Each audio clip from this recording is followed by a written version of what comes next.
जरा कल्पना कीजिए, आपने सुबह सुबह उठते ही अपना मोबाइल फोन खोला और स्क्रीन पर पहला सवाल आया, क्या आप जिंदा हैं?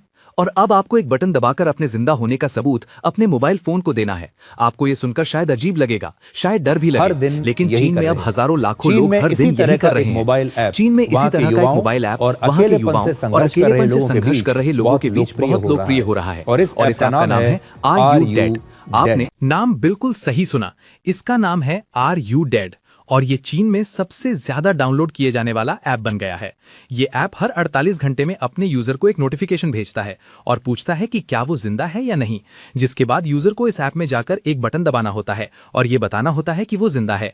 अगर यूजर ने 2 दिन तक ये बटन नहीं दबाया और नोटिफिकेशन का जवाब नहीं दिया तो ये ऐप उस व्यक्ति के इमरजेंसी कॉन्टैक्ट नंबर्स जैसे उसके परिवार के सदस्य या उसके करीबी दोस्तों को एक अलर्ट भेजता है कि शायद इस व्यक्ति के साथ कुछ गलत हुआ है, कोई हादसा हुआ है, आप जाकर चेक कीजिए, शायद ये जिंदा नहीं है।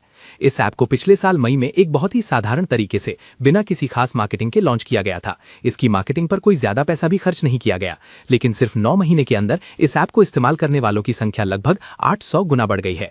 इसकी लोकप्रियता इतनी बढ़ गई कि ये चीन के एप्पल ऐप स्टोर में सबसे ज्यादा डाउनलोड किए जाने वाला पेड ऐप बन गया।